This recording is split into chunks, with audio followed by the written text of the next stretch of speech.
It's very complicated. I mean, compared to IP is very simple. I mean, there everything was what we call distributed. Here everything is centralized. Okay.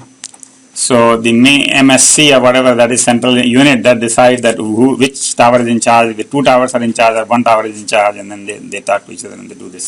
Everything starts from the boss, goes down to the downwards, right? Whereas in routers can make independent decisions in IP, and so we are coming from IP world. We are the net heads, remember, and so our thinking is very different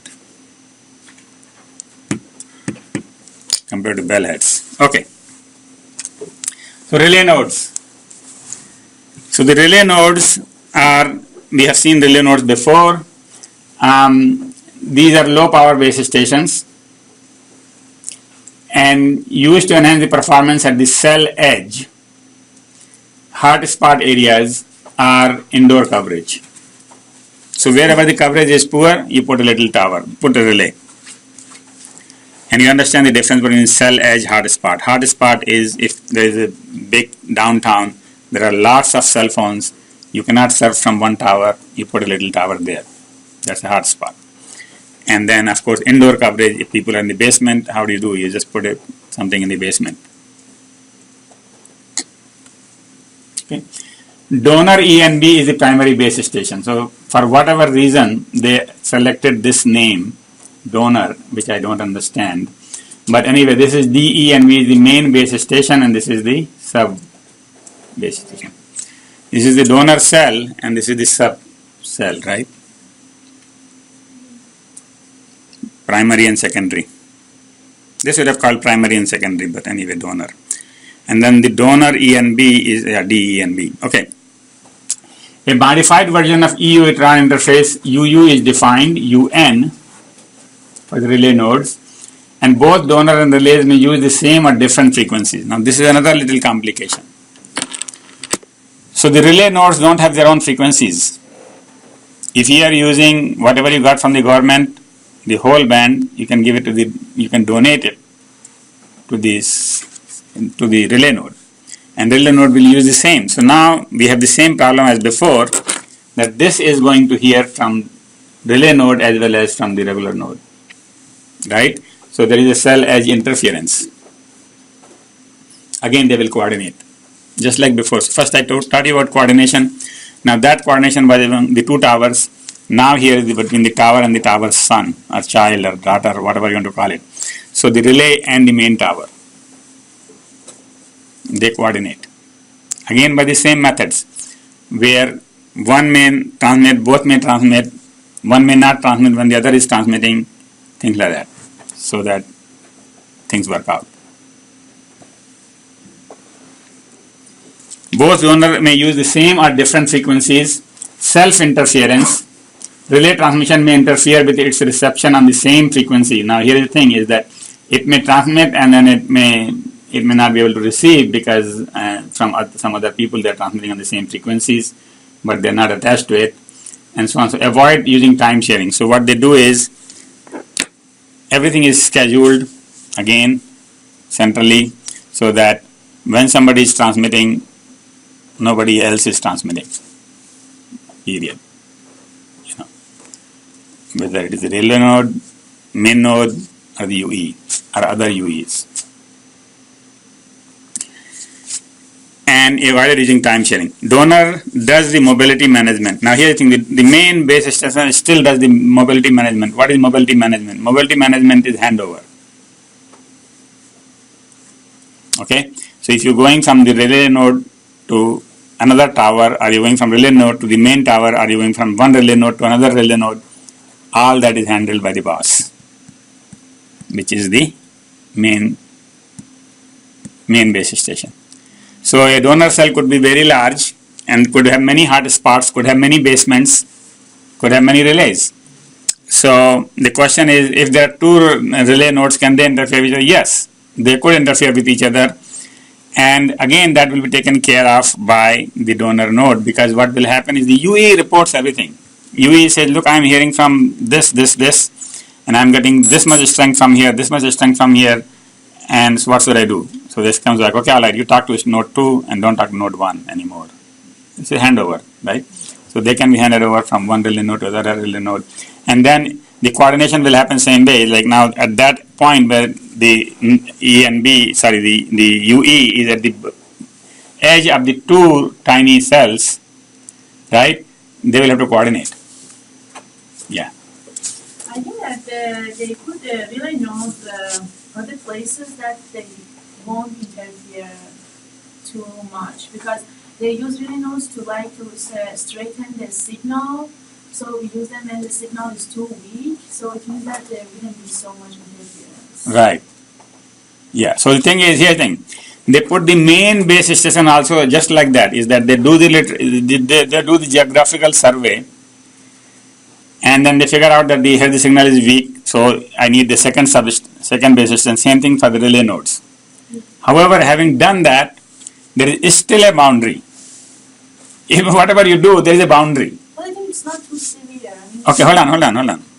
So let's say we put 2 miles apart in the base station. Exactly at 1 mile from the two, I don't know what you mean by severe, but there could be interference from one or the other. I mean, you cannot have at 1 mile so that only one is coming, other is not coming, unless they both coordinate. Okay, so the edge interference is there. So what it is, I mean, there is always an edge. Right? And so that's why they have to do the coordination for the edge. Yeah. So what's the difference between D node and donor E node? Do they coexist? I'm sorry, donor node and what? And the E node? Relay node. Yeah. No. The E node B. Oh, E node B. Oh, okay. Actually, I think there is no difference. E node B normally we use so far without the relays. Now the D, E and B has this extra piece of software which allows it to handle the relays. It's just extra function. So E node. E and B and D, E and B. They can coexist. Oh yeah, they always coexist. Yeah. I mean, in the sense that for the rest of the cell here, this D, E and B would be just working like a E and B. For that little area over there, for people in that area, it will coordinate. This is just an extension for that little area. The relay nodes don't do any coordination among themselves, right? They send the information back to the donor node? Yeah, so generally, so here's the thing.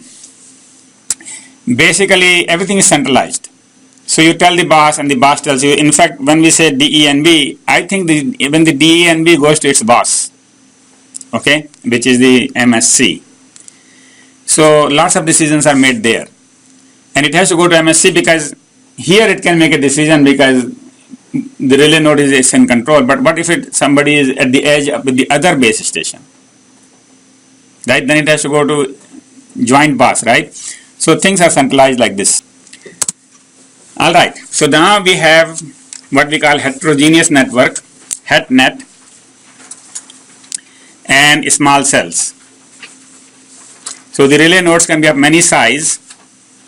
It could be macro, which is the normal size. It could be micro, smaller size, or pico, even a smaller size. So now we just don't have two generations. We said main and the relay. Now we could have children's children. Okay. So now we have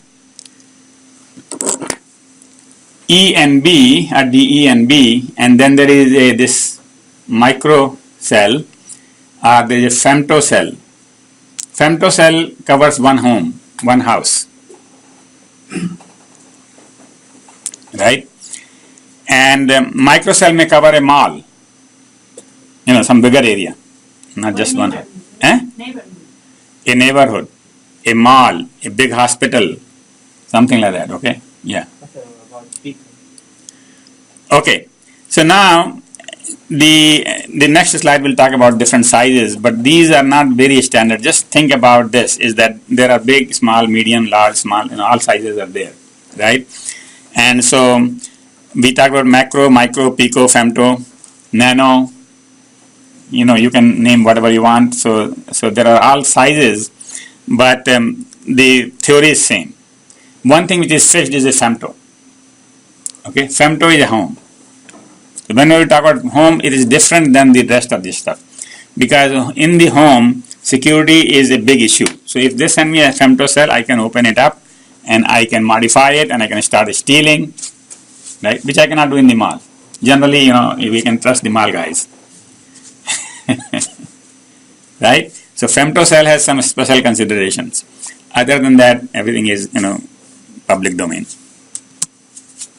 So HETnet. First of all, you heard the word HETnet, which is the heterogeneous network, which means that more than one base station. So here, this particular one, well, so basically there are two cells here, the macro cell and then the small cell. So they are using the word small, which could be macro, micro, pico, whatever, right?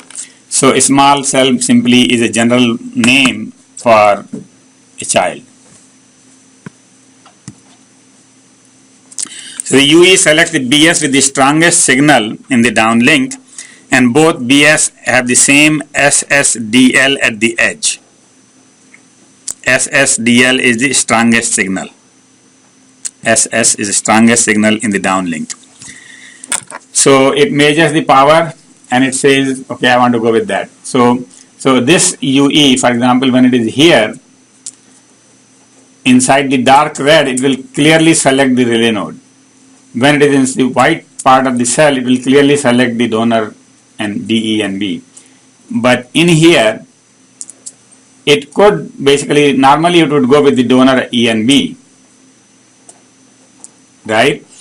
But with some coordination, this relay node could be told that, okay, all right, can you please increase your power a little bit in that direction? So it could do that too. So it can, just to cover this UE, it does this, and then our UE is covered by the relay cell. So these boundaries are somewhat flexible. All right, so this is called cell range extension, CRE. Cell range extension allows a small cell to serve more users by requiring users to join the small cell, even if the power is slightly below the macro cells. Here, the user is told, look, I know you are getting more signal from this big one, but please don't come to the big one. Stay with the small one.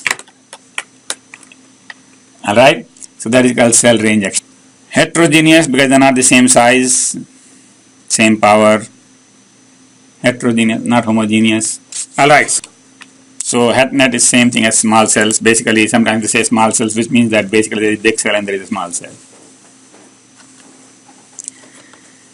And so now what this is showing is that along this ellipse, SSDL small is same as SSDL macro. So if you were to measure the power here, it would be the same. Strongest signal would be same. But this one, where the strongest signal clearly is higher from here, is going to talk to this one, not the strongest signal. Okay, that is called cell range extension. During the cell range extension, you will talk to the weaker guy because advantages. Oh, this is load balancing. Actually, I mean, what it is that the DENB is taking care of 1,000 people and just cannot take one more. So it just gives that out to its children that please handle this load balance. Actually, I think it appeared in your presentation somewhere where there was load balancing and handover. This is one of the ways of load balancing. Is that the load balancing generally should be so that you go to the strongest signal, but they said no, there are exceptions. In which case, we will tell you that to go there only, stay there. All right.